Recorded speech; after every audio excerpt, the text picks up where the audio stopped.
Te invito a escuchar el Santo Evangelio de nuestro Señor Jesucristo, ahí en Marcos capítulo 2, desde el versículo 13. Después volvió a salir al mar, y toda la gente venía a él y les enseñaba. Y al pasar vio a Leví, hijo de Alfeo, sentado al banco de los tributos públicos, y le dijo: Sígueme. Y levantándose, le siguió. Aconteció que estando Jesús a la mesa en casa de él, muchos publicanos y pecadores estaban también a la mesa juntamente con Jesús y sus discípulos, porque había muchos que le habían seguido. Y los escribas y los fariseos, viéndole comer con los publicanos y con los pecadores, dijeron a los discípulos: ¿Qué es esto? ¿Que él come y bebe con los publicanos y pecadores? Al oír esto, Jesús les dijo: Los sanos no tienen necesidad de médico, sino los enfermos. No he venido a llamar a los justos, sino a los pecadores. Delante de esta palabra, que sin lugar a dudas nos interpela, volquemos nuestro corazón delante de este Dios amoroso y tierno que nos la dice. Bendito Dios, Padre nuestro, te damos gracias, Señor, porque tú, en tu bondad y en tu misericordia, has tenido bien darnos esta palabra el día de hoy, en que nuestro corazón se vuelca de manera especial hacia ti. Te suplicamos, Señor, de que tu misericordia sea derramada en nuestras vidas. Te suplicamos, Señor, danos el gozo de sentir tu presencia, y a partir de esa experiencia poder entender mejor lo que tú eres y lo que somos nosotros. Bendito seas por siempre, Señor, porque has sido bondadoso con tu pueblo. Gracias, Padre, en el nombre de Jesús. Amén. Bien, queremos entender, queremos escuchar la palabra de Dios y queremos saber cuál es la voluntad de Dios para con nuestra vida. Y para eso, ¿qué hacemos? Nos acercamos a su palabra, porque sabemos que en ella tenemos vida eterna. El evangelista Marcos, que como ustedes saben es el primer evangelista en cuanto a que su relato es el más antiguo de los cuatro, tiene como característica fundamental es que describe a Jesús en su acción.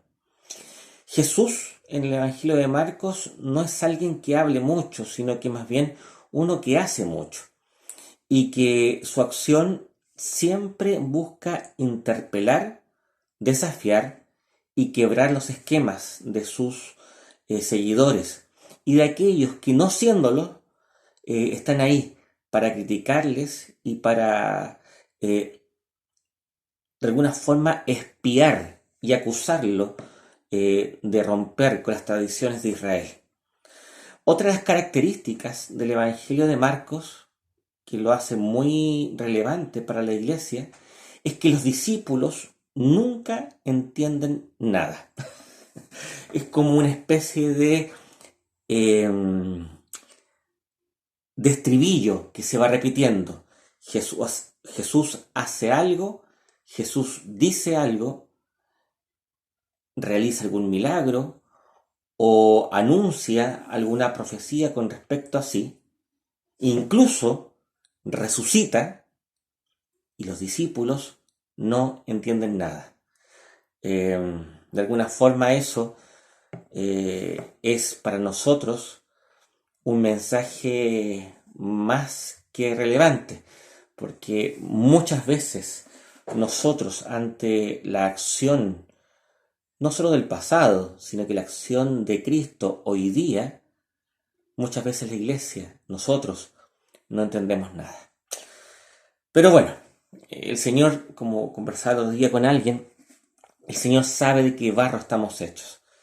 Y Él nos trata con misericordia y con mucha paciencia. Vamos al texto. Si ustedes van al versículo 13, dice una cosa que es muy importante. Algo que habla del talante, del estilo de Jesús. Dice que toda la gente, una multitud, venía a Él, a Jesús, quien es una persona muy atractiva. ¿Y Él qué hace? Les enseña. Jesús, el Jesús revelado en el Evangelio de Marcos, es un Jesús que está totalmente abierto, dispuesto a enseñar. Y ojo, no cuestiones complejas, sino que siempre apuntando hacia la práctica. La enseñanza de Jesús en Marcos es fundamentalmente ética. Es decir, Jesús viene a entregar el mensaje del reino de Dios. Y el reino de Dios fundamentalmente es Dios actuando en lo concreto de las relaciones, en lo tangible de la realidad. Entonces, el reino de Dios, enseñado por Jesucristo, apunta justamente a eso. A relaciones de respeto, a relaciones de amistad, a relaciones de compañerismo y fraternidad. De una forma muy explícita, el reino de Dios anunciado por Jesús es eso, es la realización de ese reino mesiánico prometido en el Antiguo Testamento, de relaciones solidarias, de encuentros entre las personas. Más que una especie de suma de doctrinas con respecto a lo que es Dios, tiene que ver con una nueva forma de vida en la que los seguidores de Jesús empiezan a estrenarse. Entonces, vemos que el reino anunciado por Jesucristo ya se realiza estando Él en medio de sus discípulos. Jesucristo mismo es el reino. Los teólogos antiguos hablaban de Jesús como el auto basileia. ¿Qué significa eso? Como aquel que en sí mismo es el reino. Entonces, donde está Jesús, está presente el reino, esta nueva forma de ser con los otros y con Dios. Un teólogo contemporáneo agregará a eso la relación con el mundo. El cristiano no se relaciona con el mundo como quien hace uso de él, sino que más bien uno que preserva, cuida y administra, pero no como un dueño que ejerce poder, sino que más bien como un servidor que a partir de lo creado sirve a otras personas. Entonces, el reino de Dios anunciado por Cristo tiene que ver con eso, esta curación de la caída.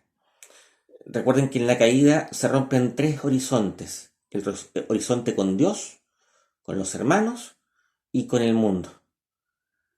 Jesús, a través de su obra y su presencia en medio nuestro, viene a curarnos, a restaurar esos puentes rotos. Entonces, Él inaugura una época nueva en donde tenemos paso abierto en nuestra relación con Dios, tenemos comunión con Él, tenemos comunión con los hermanos y tenemos una relación nueva y también de comunión con el mundo creado, con la naturaleza. Entonces, Jesús, ¿qué enseña? Enseña justamente esto.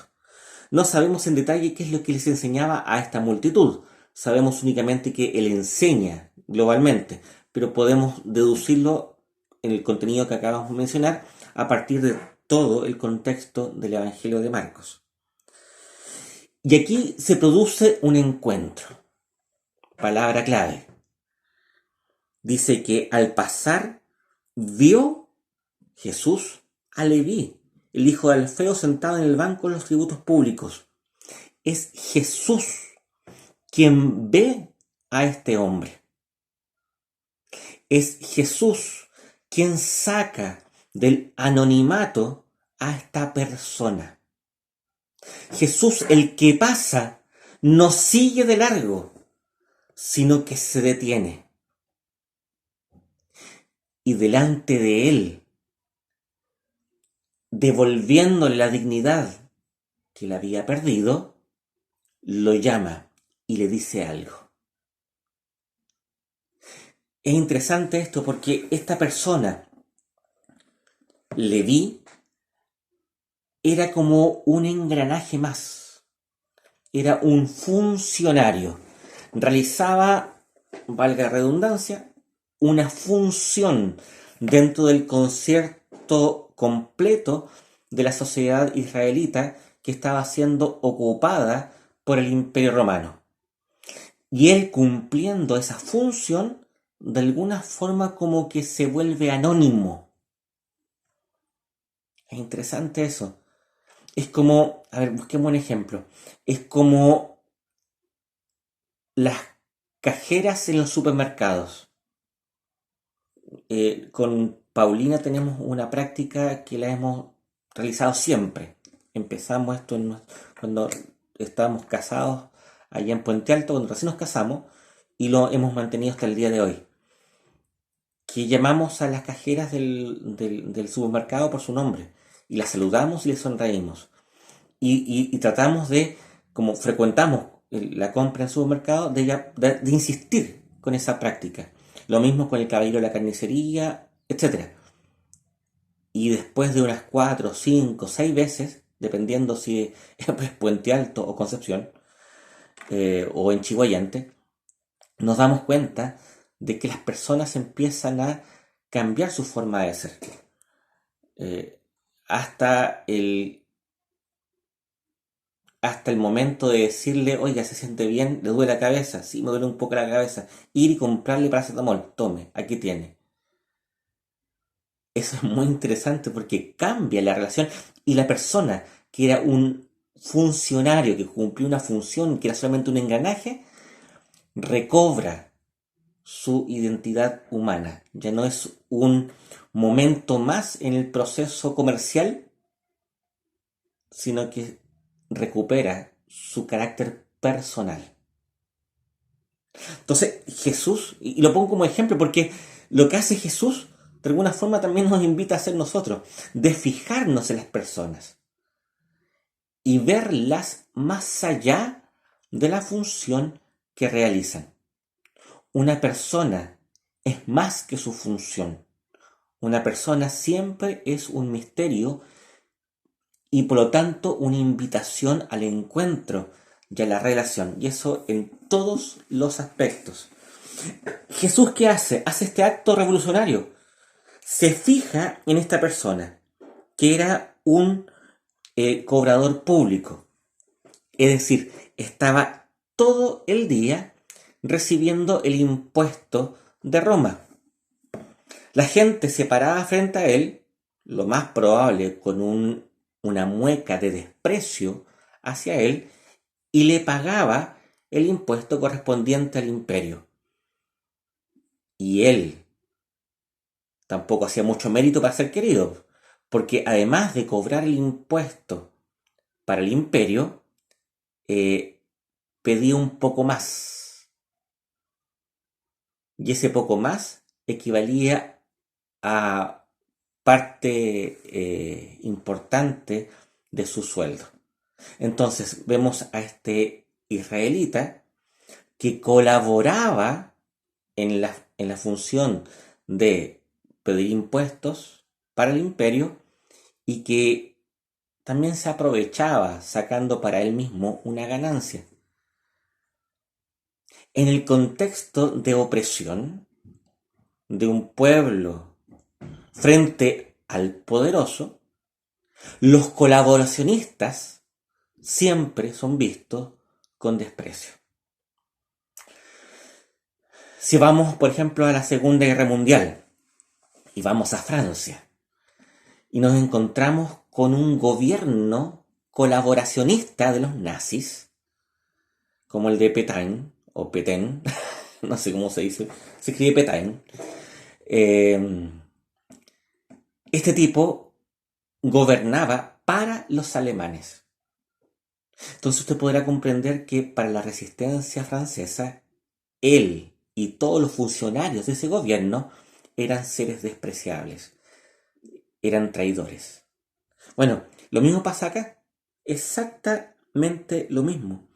Este hombre, además de estar sumido en el anonimato de ser un funcionario, una rueda dentro de este sistema, es considerado como una persona espuria, por traidor y por impuro. ¿Por qué impuro? Porque dentro de la soledad de este hombre, a la hora de relacionarse con otras personas, obviamente no lo podía hacer con la gente, comillas, buena. Se podía relacionar solamente con los otros impuros. ¿Te das cuenta? Él en su soledad, de alguna forma también efecto de su pecado, podía relacionarse únicamente con aquellos que eran similares a él. Él no podía tener buenos amigos de buenas costumbres, sino que más bien tenía que encontrar refugio relacional, amistad, que es tan necesaria, con otros que eran igual que él. ¿Y quiénes eran esos otros? Otros recaudadores de impuestos, el gremio de los despreciados. Y también las prostitutas, quienes, además de ejercer el comercio sexual con los adúlteros de Israel, también lo hacían de forma relevante con los soldados de la ocupación romana. Entonces, prostitutas y publicanos tenían mucho en común. Los dos compartían su alma con el invasor. Entonces, resulta sumamente interesante de que Jesús se detenga y le diga a este hombre, que más encima se llama Leví. No sé si habían reparado en eso. Leví era la tribu de Israel que estaba encargada del servicio de lo sagrado. Y de alguna forma vemos como este hombre que llevaba ese nombre estaba en las antípodas, estaba en el rincón opuesto de lo que era el servicio de pureza y de sacralidad, que era el servicio en el templo. Es interesante eso. Ahora que lo mencionamos y tal vez dándole un poco vuelta a la cosa, el nombre que recibe a posteriori, que es Mateo, quien finalmente será el evangelista, mire qué interesante eso. Aquel que es excluido es integrado de tal forma que quedó para siempre en el canon de la Biblia. El que narra, cuenta la historia de Jesús, como el que cumple las promesas de Israel. Bueno, Mateo significa regalo. Está en el campo semántico del regalo o los tipos de regalos que Dios da. Entonces, es interesante eso. Ver cómo hasta en el nombre hay una sospecha de la misión auténtica de esta persona. ¿Y qué le dice Jesús? Jesús le dice, sígueme. O sea, no me dio otra conversación. No hubo un prólogo, no hubo una introducción, simplemente le dijo, sígueme. Y aquí algo importante, porque lo decíamos al comienzo, Jesús era seguido por la multitud. Por lo tanto, era una persona con una popularidad muy alta dentro del pueblo. Y seguramente había llegado su fama a los oídos de Leví. ¡Qué sorpresa tuvo que haber sentido Leví a la hora de escuchar esta palabra! Ni más ni menos que del maestro, este hombre que enseña con sabiduría y con cercanía, este hombre que no solamente habla, sino que hace y hace cosas sorprendentes. Ese Jesús viene, se detiene frente a mí y me dice a mí, sígueme.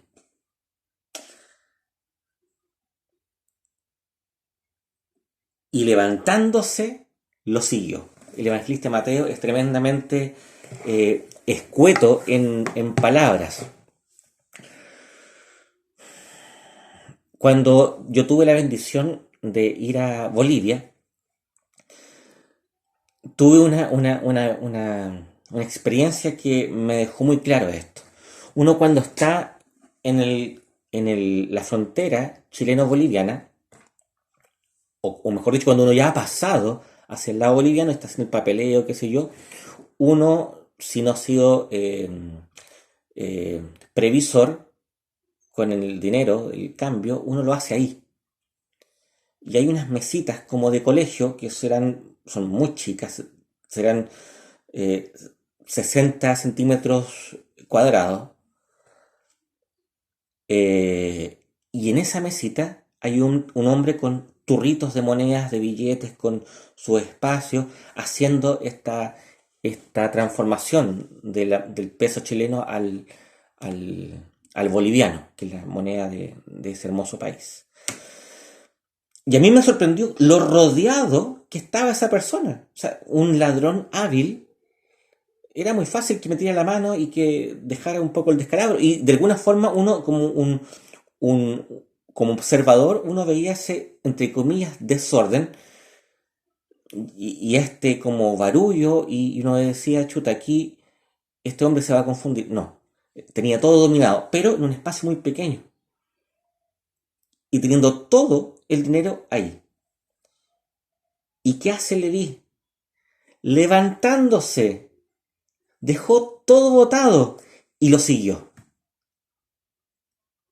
Leví entiende la magnitud del llamado y lo que es más importante, entiende quién es el que lo llama. Y eso produce en él un movimiento, una acción que lo lleva a abandonar aquello que sin lugar a dudas para él era muy importante, pero al mismo tiempo una cadena. Fíjate, importante, pero al fin y al cabo una desnaturalización de lo que él era como persona. Él se para y lo sigue. Versículos 13 y 14 son eh, un apretado texto en donde se ve claramente la acción de Cristo con las personas. No solamente con Leví, también contigo y conmigo. ¿O me vas a decir de que Jesús no pasó al lado tuyo justo cuando tú estabas en aquello que era lo más importante y que de alguna forma te quitaba libertad, te esclavizaba? No me refiero a una profesión, a un oficio. Puede ser un sentimiento, puede ser una relación que en vez de planificarte, te esclaviza, te causa problemas y maldice la vida de las otras personas. Causa dolor. Tal vez es Jesús quien pasa al lado tuyo en ese momento que tú estás viviendo y te dice, sígueme. Y tú, liberándote de todo aquello, lo dejas y lo sigues. Es la experiencia de todo cristiano. Jesús nos ha salido al encuentro. ¿Para qué? no solo para que creamos en un conjunto de doctrinas y discutamos con otras personas acerca de la excelencia de lo que nosotros creemos, no, sino que para que lo sigamos. Este Jesús se mueve y nos invita al movimiento. Entonces, identifícate con Leví.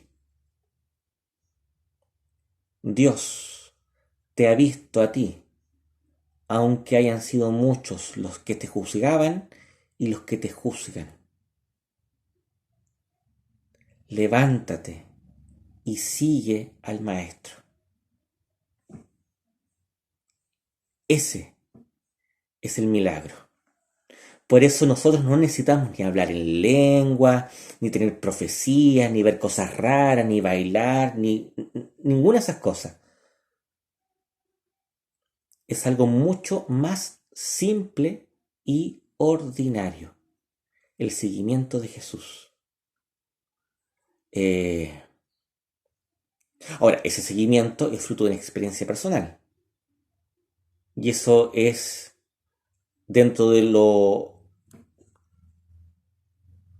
poco espectacular, es muy extraordinario. Esa experiencia, ese fuego interior, esa certeza de escuchar al maestro y saber que él me habla a mí, loco, a mí, ya es absolutamente maravilloso. Sigamos. Aconteció que estando Jesús a la mesa en la casa de él, Jesús hace aquí algo absolutamente inaudito. El maestro entra a la casa de un pecador odiado por todos. El maestro no solamente entra a la casa, sino que se sienta a la mesa. Y no solamente él, sino que también sus discípulos. Y comparte este momento de intimidad tan esencial para la cultura bíblica, que es sentarse a comer, que es compartir la vida. ¿Sabe lo curioso de esto? Es que si uno va al Salmo número 1, busquemos el Salmo número 1, ¿cómo dice el comienzo? Déjeme, lo vamos a leer. Bienaventurado el varón que no anduvo en consejo de malos, ni estuvo en camino de pecadores, ni en silla de escarnecedores asentado. Es maravilloso esto, porque Jesús pareciera que no está haciendo eso. Porque ¿qué hace Jesús? Anda en la compañía de los impíos. Y no solamente eso, sino que se sienta junto con ellos. Ahora, Él lo hace para transformar la vida de ellos, no para convertirse en uno de ellos, sino que para convertirlos. Eso es asombroso, maravilloso. Él entra, se sienta en la mesa junto con sus discípulos y otros muchos. De alguna forma aquí estuvo un eco del versículo 13. Esta multitud que sigue a este atractivo Jesús. Y aquí una cosa extraña. En el versículo 16 dice que los escribas y los fariseos, viéndole comer con publicanos y con pecadores, le dijeron a sus discípulos: ¿qué es esto que él come y bebe con publicanos y pecadores? Qué curioso que ellos estén presentes en la escena. Estarían afuera en la calle, mirando por una ventana, mirando por la puerta. Se habrán quedado ahí de alguna forma asépticos, limpiecitos de la contaminación de estos impuros, pero claro, estaban ahí para juzgar. El fariseo siempre hace eso. El fariseo siempre se cree bueno y con la dignidad que le permite juzgar al otro. Eso es muy interesante. ¿Qué hacen los fariseos siempre con Jesús? Lo juzgan. Siempre hacen eso los fariseos. Y con una forma muy viperina, bien como de serpiente, bien satánica, hablando como a hurtadillas. No le dicen a Jesús, le dicen a sus discípulos. No le dicen al pastor, le dicen a los otros, como para callado. Oye, mira lo que está haciendo este. ¿No te parece? Oh, eso no se hace. Es maravilloso esto porque la Biblia nos da una clara señal de cómo son los fariseos con Jesús. Y estos hombres, esclavos también ellos, de la religión que les hace creer de que uno puede transar con Dios los bienes de consumo, que son las bendiciones. Porque la gente falsamente creyente hace eso con Dios. Quiere tener bendiciones, quiere que le vaya bien, quiere que no le falte nada, un montón de cuestiones. Y de alguna forma, a partir de su bondad, que le hace digna de esas bendiciones, ponen a Dios como un deudor.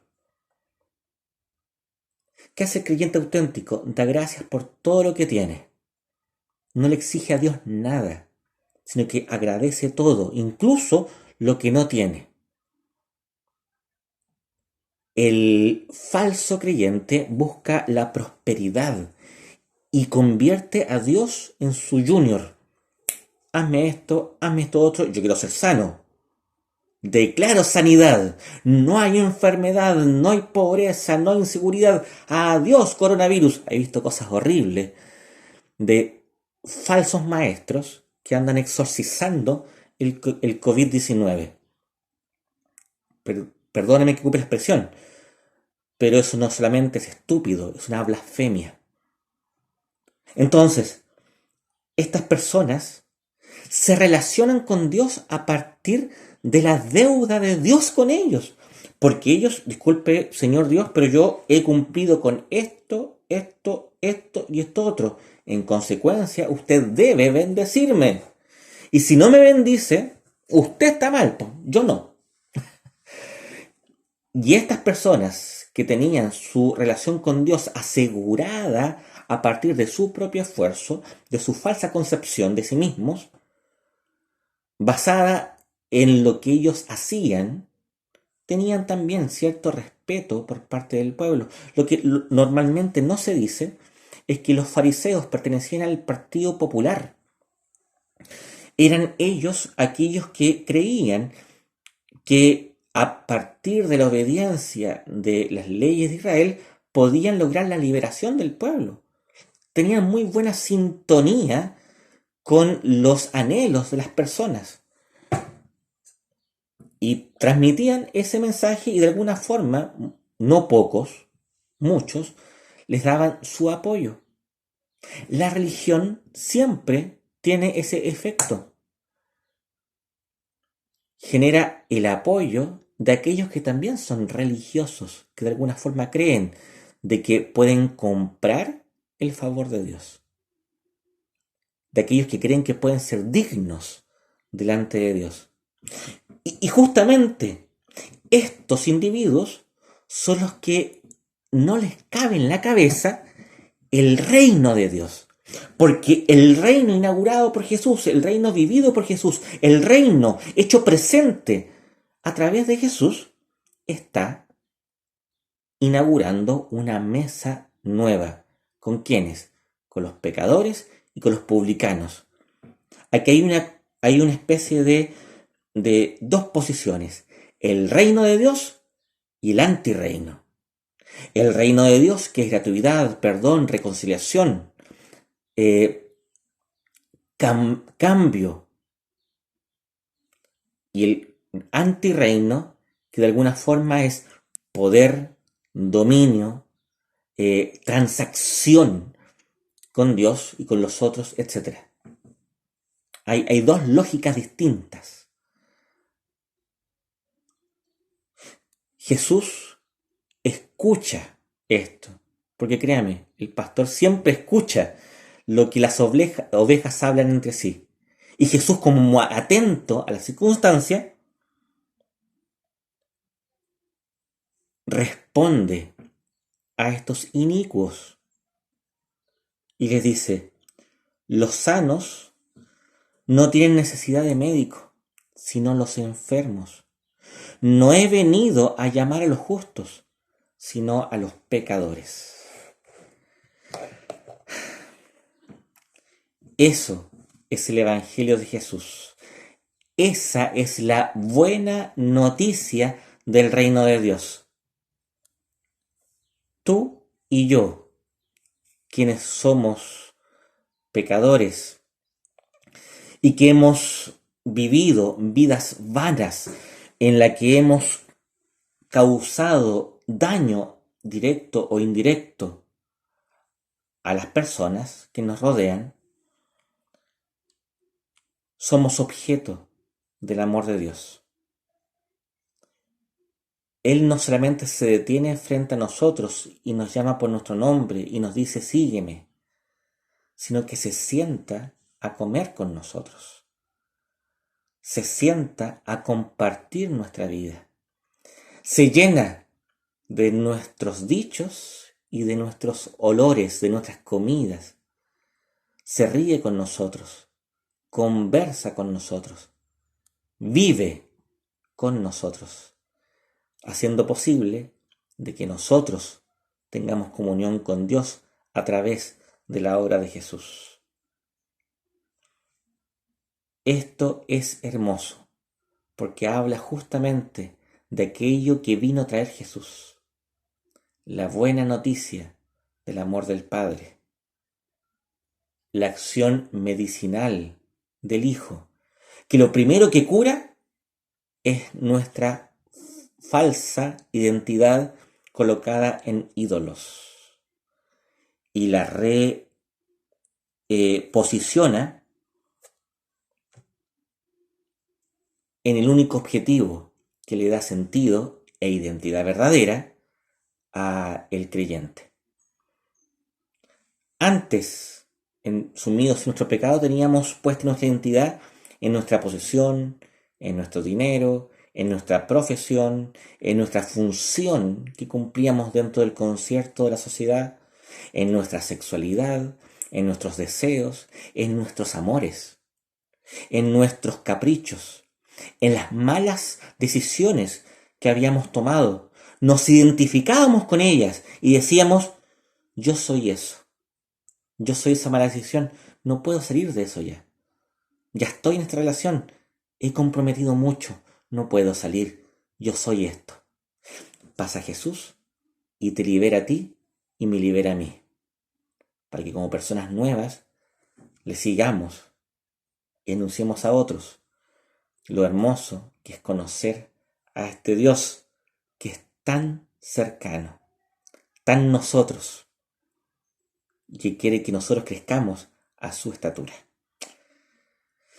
Que Dios nos aliente mediante su Espíritu Santo.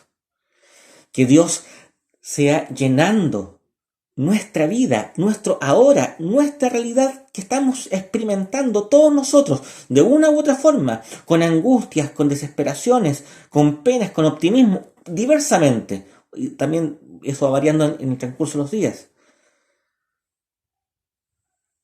Y Él, en medio de esta realidad, quiere ser sembrador de reino. Que el Señor nos anime con su Espíritu Santo a ser conscientes de ese reino, aquí y ahora.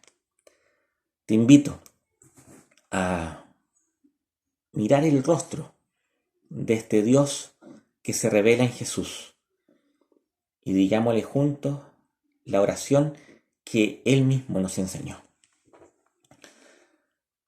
Padre nuestro, que estás en los cielos, santificado sea tu nombre.